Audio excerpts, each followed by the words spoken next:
नमस्कार, मैं हूं आपके साथ मोनिका गुप्ता और आप देख रहे हैं जनतंत्र टीवी। और ये सीधा तस्वीरें आप तक पहुंचा रहे हैं जहां पर गृह मंत्री अमित शाह और सीएम योगी आदित्यनाथ, साथ ही साथ तस्वीरों में आप देख सकते हैं बीजेपी प्रदेश अध्यक्ष स्वतंत्र देव सिंह, केंद्रीय मंत्री अनुराग ठाकुर, धर्मेंद्र प्रधान, तमाम बड़े नेता मौजूद। तो ये तस्वीरें आप तक सीधा पहुंचा रहे हैं। वर्षा सिन्हा जी को मैं अनुरोध करूंगा, कृपया मंच पर आकर वंदे मातरम का गीत। तो आज उत्तर प्रदेश के महत्वपूर्ण दौरे पर हैं गृह मंत्री अमित शाह। कई कार्यक्रमों में उन्होंने शिरकत की और अब ये तस्वीरें आप तक पहुंचा रहे हैं जहां पर सीएम योगी आदित्यनाथ सहित तमाम बड़े नेता उनके साथ मंच पर मौजूद।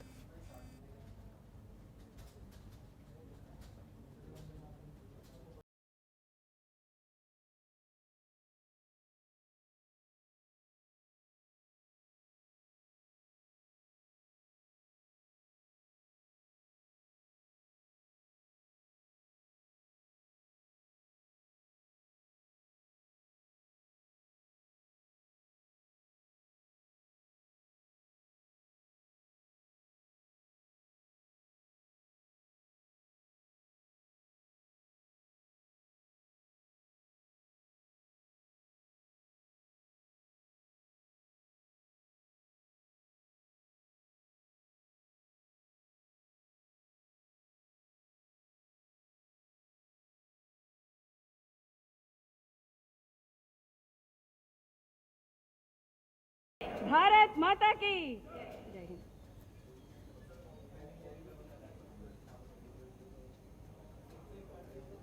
अब मैं माननीय प्रदेश अध्यक्ष जी से निवेदन करना चाहूंगा कि कृपया माननीय गृह मंत्री अमित शाह जी का अंग वस्त्र भेंट करके आज के इस कार्यक्रम में स्वागत करने कृपा करें।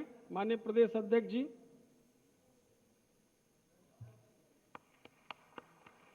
इसके बाद चलिए अब रुक करेंगे छत्तीसगढ़ की खबरों का। राष्ट्रीय आदिवासी नृत्य महोत्सव में छत्तीसगढ़ सहित भारत के कई प्रदेशों और दूसरे देशों से आए आदिवासी नृत्य दलों के ने रंगारंग कार्यक्रम यहां पर किया और गीत, संगीत, नृत्य और रंगों के सम्मोहन में दर्शकों के साथ ही अतिथिगण भी गुलाबी ठंड में बंधे रहे। ऊपर मंच पर कलाकार थिरकते हुए नजर आए और नीचे अतिथियों और दर्शकों ने पूरे उत्साह से उनके कार्यक्रम को सराहा।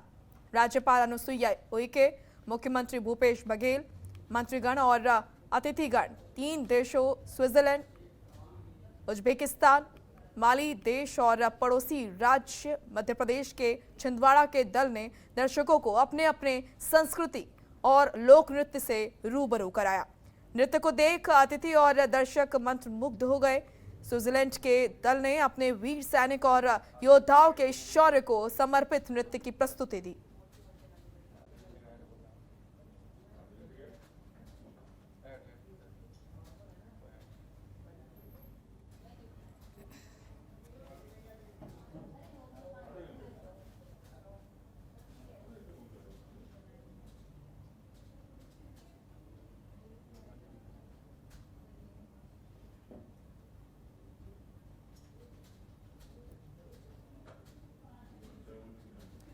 तो नृत्य महोत्सव की ये तस्वीरें, राष्ट्रीय आदिवासी नृत्य महोत्सव में किस तरीके से रंगारंग कार्यक्रम देखे गए, संस्कृति और विरासत यहाँ पर देखने को मिली। सिर्फ देश ही नहीं बल्कि विदेशों से भी यहाँ पर लोग आए। देशी विदेशी कलाकारों ने समा बांधा।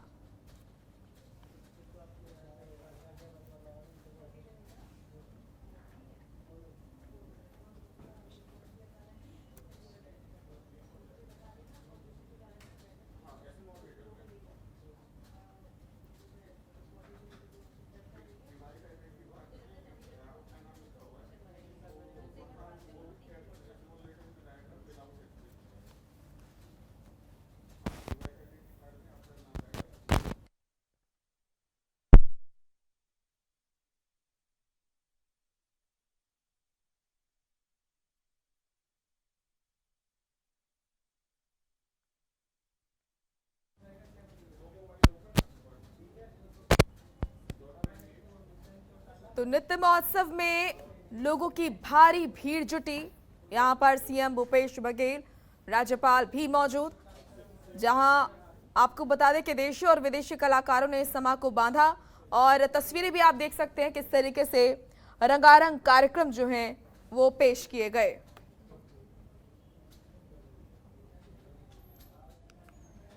वहीं रायपुर में राष्ट्रीय आदिवासी नृत्य महोत्सव के दूसरे दिन पारंपरिक वेशभूषा और वाद्य यंत्रों के साथ लद्दाख के जबरो, असम के बिहू, मध्य प्रदेश के भगौरिया, केरल के वट्टाकली और महाराष्ट्र के गादली सुसून लोक नृत्यों की मनोरम प्रस्तुति हुई।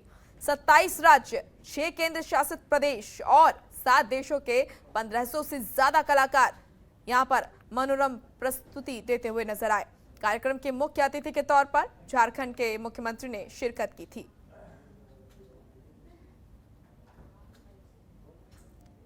तो देश के अलग अलग राज्यों की संस्कृति इस कार्यक्रम में देखने को मिली। राष्ट्रीय आदिवासी नृत्य महोत्सव की ये तस्वीरें आपके सामने, जहां पर रंगारंग कार्यक्रम देखने को मिले और देश के अलग अलग राज्यों से कलाकार आए।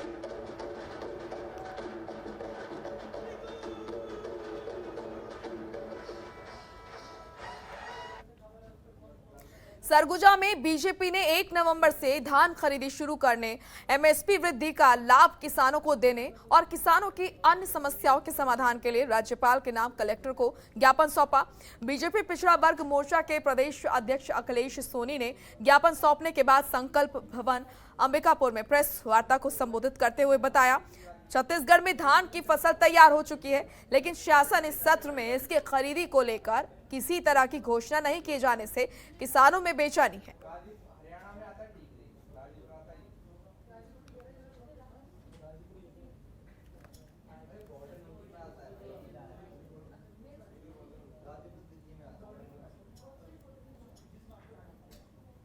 भारतीय जनता पार्टी छत्तीसगढ़ के आह्वान पर राज्य के सभी जिला मुख्यालयों में भारतीय जनता पार्टी के द्वारा किसानों के धान की खरीदी 1 नवंबर से राज्य की कांग्रेस की सरकार करे, इस मुद्दे को लेकर आप सभी से चर्चा के लिए हम लोग यहाँ पे उपस्थित हैं। जैसा कि कांग्रेस की सरकार ने वादा किया था कि किसान का दाना दाना धान खरीदेंगे, दूसरी तरफ जब धान की कटाई चालू हो गई है, तेज़ी से खेतों पे धान कट चुके हैं, राज्य सरकार धान की खरीदी प्रारंभ नहीं की है।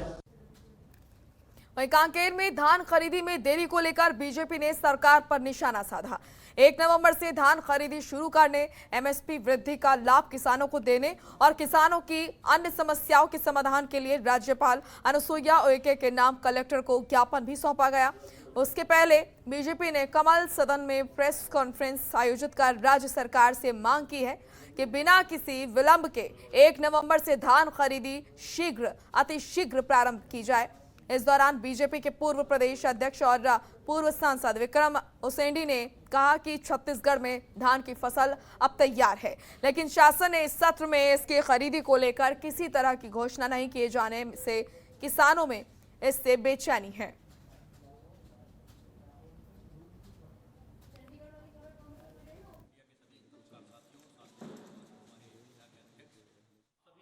धान खरीदी की व्यवस्था भी 1 नवंबर से शुरू किए जाने की मांग आज की पत्रकार वार्ता के साथ साथ अभी हम जाकर के महामहिम राज्यपाल महोदया को भी हम ज्ञापन देने वाले हैं कि 1 नवंबर से धान खरीदी राज्य की सरकार शुरू करे और साथ ही साथ धान का जो एक मुश्त जो 2500 देने वाले बाद अलग अलग 4 किस्तों में दे उसका भी भुगतान एक साथ होना चाहिए। उसके साथ साथ 2 साल का बोनस की राशि भी उनको भुगतान करना चाहिए। तो कुल मिलाकर के राज्य सरकार बचना चाह रही, इसलिए 1 नवंबर से धान खरीदी नहीं कर पा रही। हमारी पूरी मांग है कि छत्तीसगढ़ के किसानों के साथ जो धान कटाई शुरू हो गई, मिंजाई भी कहीं पर शुरू हो गया है, तो धान खरीदी 1 नवंबर से शुरू करे। इस बात को लेकर के आज एक पत्रकार वार्ता के साथ साथ एक महामहिम राज्यपाल महोदय ज्ञापन देकर के राज्य सरकार को कहा कर रहे हैं कि उनको राज्यपाल महोदय निर्देशित करे कि 1 नवंबर से धान खरीदी की व्यवस्था, जो धान खरीदी की खबरों के निष्पक्ष विश्लेषण के लिए सब्सक्राइब करें Janatantra TV and press the bell icon. Never miss any update.